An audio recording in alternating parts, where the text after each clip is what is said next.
Olá, tudo bem com vocês? Hoje nós vamos estudar o dia 18, né? Tendo uma vida em comum. Colossenses 3,15. Cada um de vocês faz parte do corpo de Cristo e vocês foram escolhidos para viver juntos em paz. Então, aqui a gente continua falando sobre a comunhão. Em Salmos 133:1 diz: Como é bom e agradável que o povo de Deus viva unido, como se todos fossem irmãos. Então, se nós fazemos parte da família de Deus, todos nós somos irmãos, e que a gente vivesse unido dessa maneira, né? A vida foi feita para ser compartilhada, para que experimentemos uma vida em comum. A Bíblia chama de comunhão, essa experiência compartilhada. Hoje em dia, essa palavra perdeu parte do significado bíblico, né? E a gente sempre ouve quando fala de comunhão, confraternização, a gente acha que é a questão só de encontros de vez em quando, um churrasco, um café, sendo que não. Na Bíblia, a comunhão é o andar junto, caminhar junto. O problema de uma pessoa é da outra também, né? Porque somos da mesma família de Deus. Então, por que é importante a gente ter esse relacionamento? Porque as pessoas que vão nos entender melhor são as pessoas que têm a mesma visão que a gente. É complicado você falar de Deus para uma pessoa ateia, né, que não crê em Deus, ou você falar de Jesus para alguém da sua família que não é cristão, né? Não vai ter o entendimento que vocês têm, a maturidade espiritual que vocês têm, que nós temos, na verdade, né? Então, quando a gente fala da comunhão, é para caminhar com os irmãos da fé, mais do que os nossos irmãos biológicos, né? Isso é bíblico também. Então, a comunhão não é evento da igreja, eventos dentro de uma célula, eventos gospel, né? Eventos cristãos. Não. A comunhão é o andar junto, caminhar junto, servir junto, buscar Jesus junto, levar pessoas para Jesus juntos, né? Cuidar do local da casa de Deus juntos, o servir, né? O evangelizar. Então, tudo isso é comunhão, estar junto. De qual igreja você participa? Que significa qual igreja você frequenta, né? Ficar para a confraternização normalmente significa esperar pelo lanche. Quando a gente fala assim, vamos ficar para a gente confraternizar, a gente já pensa no lanche. Vamos ficar para a gente fazer uma comunhão juntos? Ninguém para e pensa, poxa, vamos comunhar juntos? Juntar e fazer uma oração, esboçar uma estratégia para trazer mais pessoas para Jesus. Não, a gente pensa sempre no lanche. Comunhão é mais que aparecer nos cultos, é mais que aparecer em células, é mais do que fazer eventos, é experimentar a vida juntos. E isso inclui também amar de modo altruísta, compartilhar com transparência, servir necessidades, o autossacrifício, consolar, né? E outras expressões, uns aos outros. Quando a gente vai fazer um jejum dentro da igreja, que os irmãos todos estão fazendo, então é aquele lá, dando força um para o outro. Você está conseguindo fazer? Como que está sendo? Sabe aquela troca? Né? Isso é comunhão. Ah, o irmão não está bem? Vamos lá. Quem sabe ele precisa de uma sopa, ele precisa de um remédio, precisa de alguma coisa, um transporte para um hospital. Isso é uma comunhão. Um ajudar o outro. O irmão fala, ai, eu estou com uma situação, mesmo financeiramente, né? Estou com uma situação delicada. Esse irmão que escutou pode falar com os outros, olha, nosso irmão está precisando, tal, tal, tal. Vamos nos unir e ajudar, porque amanhã pode ser essa pessoa. Então, assim, é muito sério o termo comunhão, né? A gente acha que comunhão, estando lá junto, todos juntos na igreja, no culto de domingo, ou num culto específico, ou numa célula, ou, né, num congresso. A gente acha que isso é comunhão, e comunhão vai muito além de dentro da igreja, né? Você pode adorar no meio de uma multidão, mas não pode ter comunhão com todos ao mesmo tempo.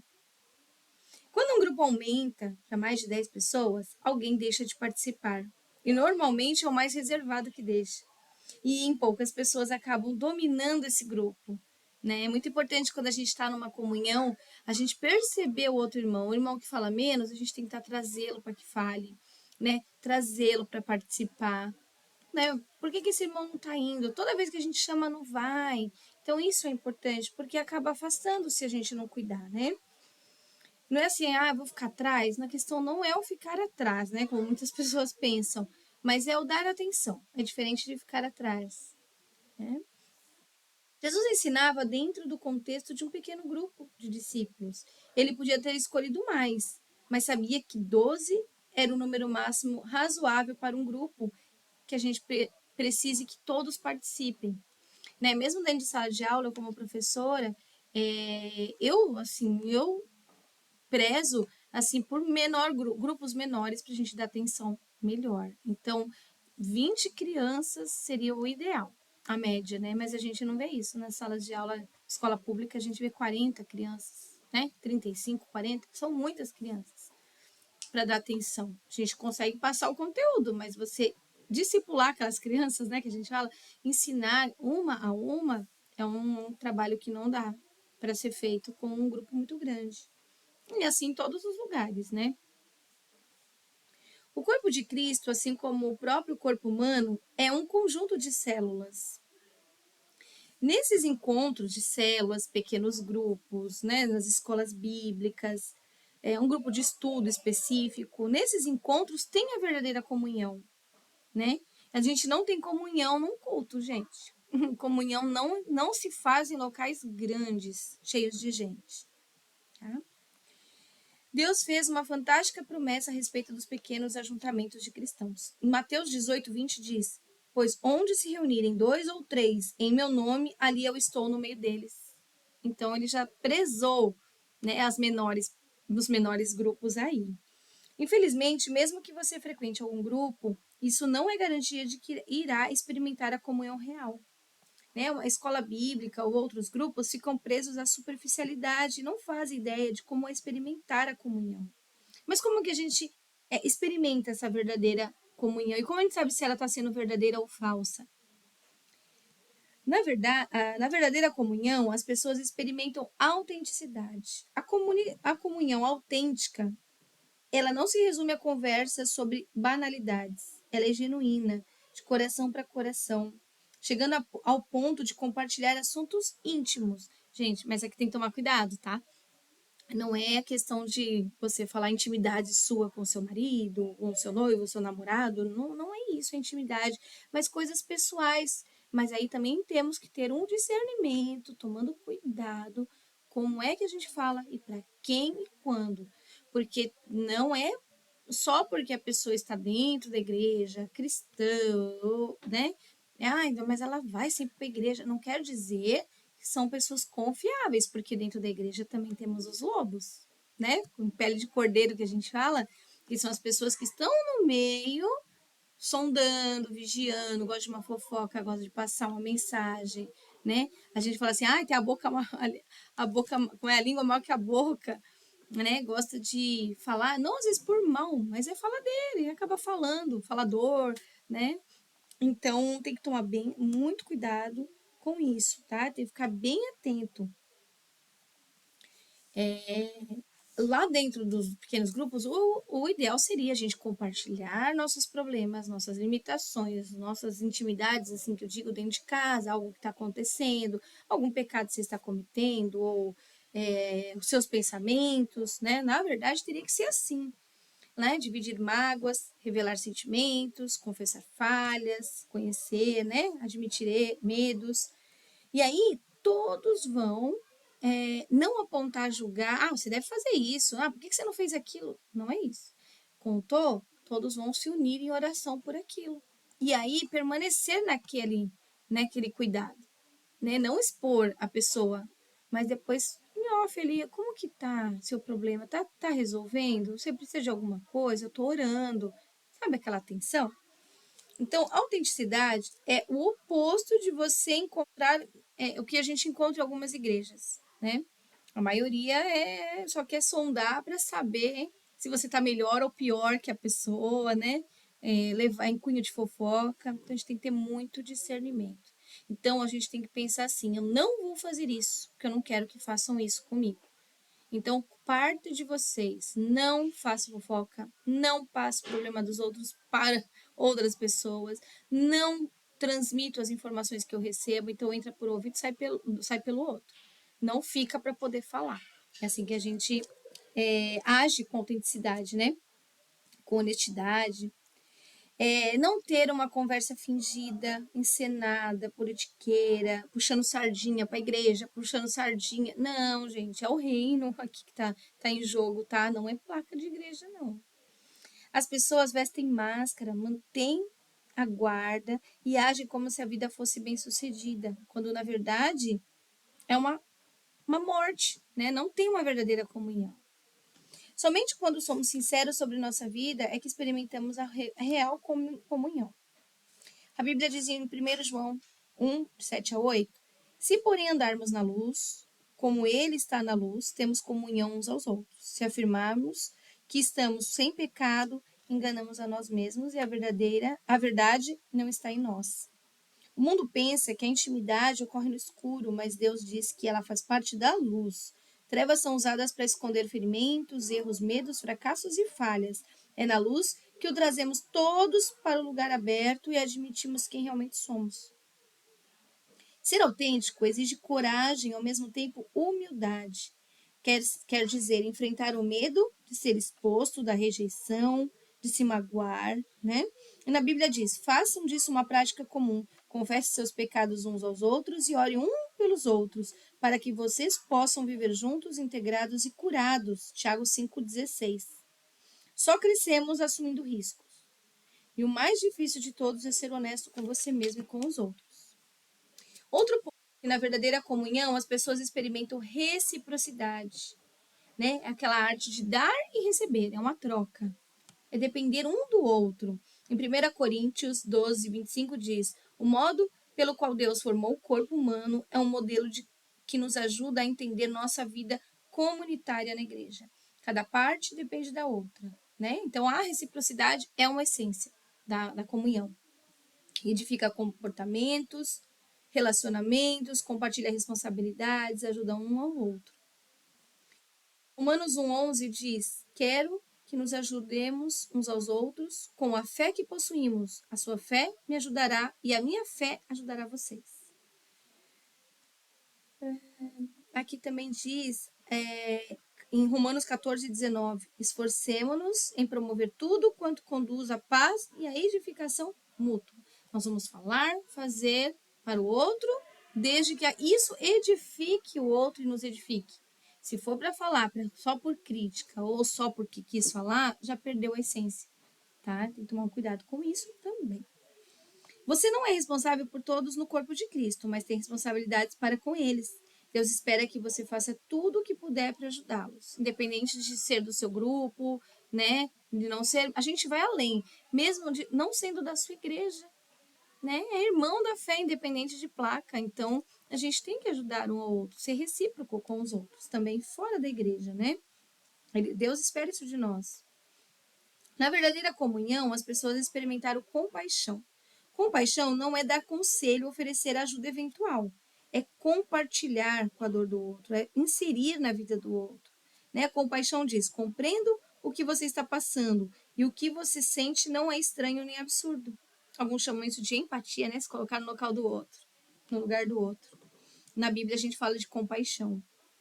Na Bíblia, em Colossenses 3,12 diz, como povo santo, sejam compassivos, bondosos, humildes, mansos e pacientes, que é o fruto do Espírito, tá, gente? Sempre percebam que a gente fala muito aqui sobre o fruto do Espírito. Ele é uma chave, ele viu um princípio-chave. Então, satisfaz duas necessidades do ser humano, de ser compreendido e de ter seus sentimentos respeitados. Compreender e respeitar o sentimento de alguém abre caminho para a comunhão. O problema é que estamos quase sempre ansiosos por corrigir situações que não temos tempo de sentir compaixão. Ou então estamos preocupados com nossas mágoas, nossa autopiedade, e isso esgota a compaixão pelas pessoas. Né? Vou pensar no outro, ninguém pensa em mim. É aquele ditado, né? E não é verdade. A gente tem que primeiro pensar no outro. Nós viemos para servir e não ser servido. Assim Jesus veio.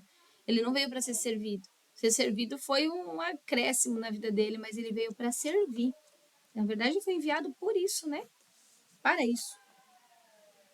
Há diferentes níveis de comunhão, cada um adequado a um momento diferente. Temos os níveis básicos de comunhão, que é compartilhamento, né? O ato de compartilhar, e os grupos de estudo bíblico. No nível mais profundo, tem a comunhão de serviço, quando a gente faz as missões, né? Evangelismo, missão, obras de caridade. O nível mais profundo e intenso da comunhão é a comunhão de sofrimento, que fala em Filipenses 3:10 e Hebreus 10:33. Né? Quando tomamos parte da dor e aflições um dos outros e carregamos fardos um dos outros. Os cristãos que melhor compreendem esse nível são aqueles que ao redor do mundo são perseguidos, discriminados e muitas vezes martirizados por causa da sua fé. Já ao contrário, né, do que a gente escuta secularmente, é que a gente não tem que carregar o fardo do outro. A gente escuta muito isso. Mas quando na realidade a gente consegue ajudar o outro, quando a gente ajuda a carregar o fardo. A pessoa tá vindo do supermercado lotada de sacola na mão, tá pesada, a pessoa tem que ficar parando toda hora e não tá conseguindo, e falta o ar e tá doendo o braço. Você vai fazer o quê? Não vou pegar porque esse fardo é dele, né? Então, olha o discernimento aí também. Vamos ajudá-lo, não vamos pegar todo o fardo, mas vamos ajudar. Olha, eu vou te ajudar, me dá um pouco do seu fardo, que isso eu consigo carregar e ajudar. Aí, esse resto você vai levar. Então, entendem isso? É diferente de você pegar o fardo do outro. Você vai ajudar a aliviar o fardo da pessoa, tá? A Bíblia ordena, ó, então quando a gente fala ordena, ordem, gente, ordem. A Bíblia ordena. Compartilhem seus problemas e aflições uns com os outros e dessa forma obedeçam à lei de Cristo. Gálatas 6:2. É em tempo de crise, tristeza e dúvida que mais precisamos um dos outros. No motivo de doença também, né? Precisamos de um grupo de amigos que tenham fé em Deus por nós e nos ajude a superar dificuldades. Em Jó 6,14 diz: um homem desesperado deve receber a compaixão de seus amigos, muito embora que ele tenha abandonado o temor do Todo-Poderoso. Mesmo a pessoa aqui, né, fala que um homem desesperado deve receber a compaixão dos seus amigos, mesmo que ele tenha abandonado o temor a Deus. Então, ou seja, o ajudar, o ter compaixão não é só pelos irmãos da igreja, da sua igreja ou mesmo de outra igreja, é por todas as pessoas. Jesus morreu por todos, sem exceção, por todos. Que a gente fala que potencialmente por todos, efetivamente para os crentes, mas ele morreu por todos, né? Aí vai da pessoa aceitar ou não, né, o que ele fez, que aí é onde entra para a vida cristã. Mas, né, a fé em Jesus Cristo. Agora, que mesmo que não tenha temor ao Senhor, mesmo que não creia no Senhor, a gente tem que ter a compaixão também. A verdadeira comunhão, as pessoas experimentam misericórdia. A comunhão é um momento de graça em que os erros não são criticados, mas apagados. Vocês vão ajudar as pessoas a começar de novo, mostrar que Deus tem um renovo a cada manhã, mostrar muito isso. A comunhão acontece quando a misericórdia triunfa sobre a justiça. Todos precisamos de misericórdia porque todos tropeçamos. Todos, todos, todos. Pode ser o maior pastor do mundo, tropeça. Todos, porque somos seres humanos, somos feitos de carne, estamos no mundo, então acaba tropeçando. Pode ser uma coisa irrisória, né? Mas que na Bíblia não existe pecadinho, pecadão é pecado do mesmo jeito, então escorrega do mesmo jeito, né? Então nós precisamos, quando caímos, precisamos de ajuda para retomar o caminho. Precisamos oferecer misericórdia uns aos outros e estar dispostos a recebê-los uns dos outros. Segundo Coríntios 2, quando as pessoas pecam, vocês devem perdoá-las e confortá-las para que não sejam vencidas pelo desespero. Porque já pensou, a pessoa peca, aí vai um irmão ali, em vez de ajudar, encorajar, fortalecer, a pessoa vai lá e critica. Mas você fez isso, você está errado, você céu, perdeu isso, perdeu aquilo, perdeu bênção, perdeu... joga aquele monte de coisa, e aí como que a pessoa vai fazer? Ela já está desesperada. A pessoa se mata ou abandona a fé. Então a gente tem que tomar cuidado também, porque a gente pode matar espiritualmente uma pessoa, tá? E não é só uma morte, tem a morte espiritual, né? Que a gente faz a pessoa perder a crença, sair da igreja, voltar para o mundo, se dispersar, evitar a comunhão. E tem os casos de levar a pessoa até para um suicídio mesmo, tirar a vida física também. Então, a gente tem que tomar muito cuidado. Uma palavra, ela alimenta como ela mata a pessoa, né? É igual um alimento. O alimento é, vamos dizer, a palavra, né? Quando a gente fala dos níveis de maturidade espiritual, a gente fala dos alimentos. A gente dá primeiro a papinha, depois pedacinho, depois já dá uns pedaços maiores, até dar uma feijoada para a pessoa, né? A gente faz uma analogia à maturidade espiritual. Ai, não consegui interromper, desculpa. E mesmo a gente fala do alimento da palavra. A palavra, se a gente der dependendo de como a gente dá a palavra para a pessoa pode se matar igual um alimento. Se você der uma feijoada uma pessoa que não tem essa maturidade, a pessoa morre engasgada ali, né? A criança morre engasgada. Então tem que tomar muito cuidado, viu? É o que a palavra é um alimento e ela fortalece ou ela mata. Então toma cuidado, tá? A morte que eu falo é espiritual, tá? Você pode ter comunhão sem que haja perdão. Desculpa, você não pode ter comunhão sem que haja o perdão. Deus adverte, jamais guardem rancor. Colossenses 3,13. Porque a amargura e o ressentimento destroem a comunhão. Então, de repente, você ficou chateado com algum irmão, né, na igreja, ou mesmo fora da igreja, e aí começa a se afastar da pessoa. Então, vai havendo o quê? Uma distância, vai vindo uma destruição ali de uma comunhão. Né? Então, por sermos imperfeitos e pecadores, geralmente magoamos, né? Ou acabamos sendo magoados, mesmo às vezes sem querer.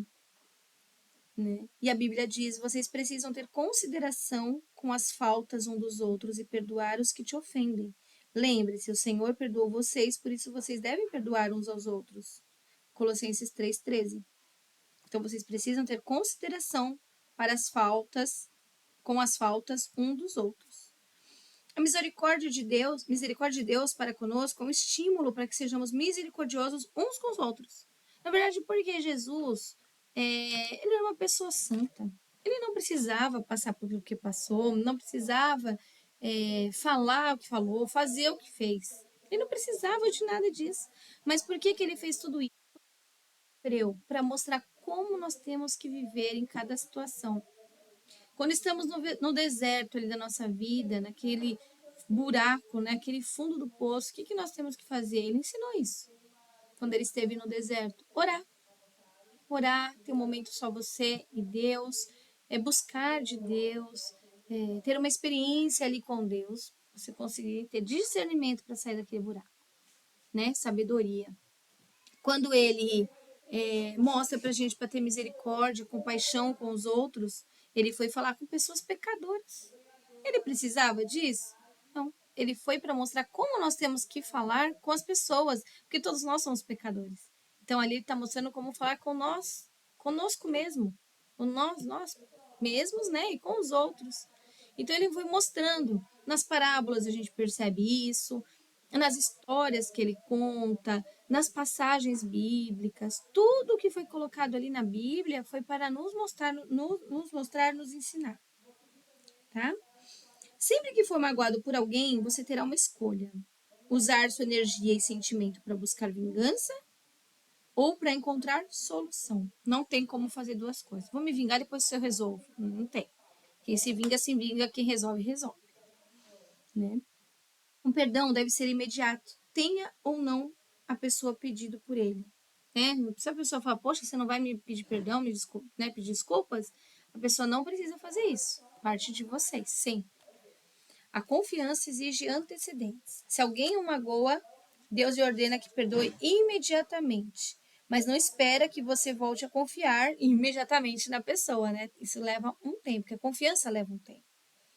O melhor lugar para restaurar a confiança é no contexto de apoio mútuo de um grupo que promova tanto encorajamento quanto responsabilidade. Então, para a gente ter uma confiança, a gente vai estar nesse mesmo grupo que as pessoas, né? Igual na escola, brigou, eu falo escola para ser mais fácil de mostrar, né? É um exemplo mais prático e um exemplo, né, da minha realidade também, fica mais fácil de eu mostrar para vocês.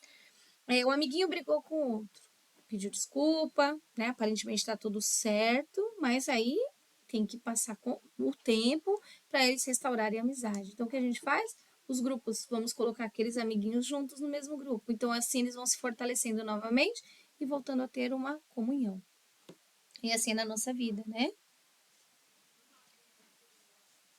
Um grupo na igreja é muito essencial, tá? Não pode ser ignorado. No próximo capítulo, vamos ver o que é necessário para criar o tipo de comunidade com outros fiéis, né? E aí, nós vamos poder experimentar da autenticidade, reciprocidade, compaixão, misericórdia, da verdadeira comunhão. Você foi criado para viver em comunidade, em comunhão, tá bom? E agora vamos lá, a atividade. O tema para a reflexão: preciso de outras pessoas em minha vida. O versículo para memorizar: compartilhem os seus problemas e aflições uns com os outros e dessa forma obedeçam à lei de Cristo. Gálatas 6:2. A perguntinha: o que posso fazer hoje para me unir a um outro irmão de maneira mais íntima e verdadeira? O que eu posso fazer? Ir para o grupo desse irmão, para a igreja desse irmão, visitar mais esse irmão? Vocês vão encontrar estratégia para vocês se unirem mais, tá bom? Então fica por hoje o estudo do dia 18 e até amanhã, dia 19. Fiquem com Deus.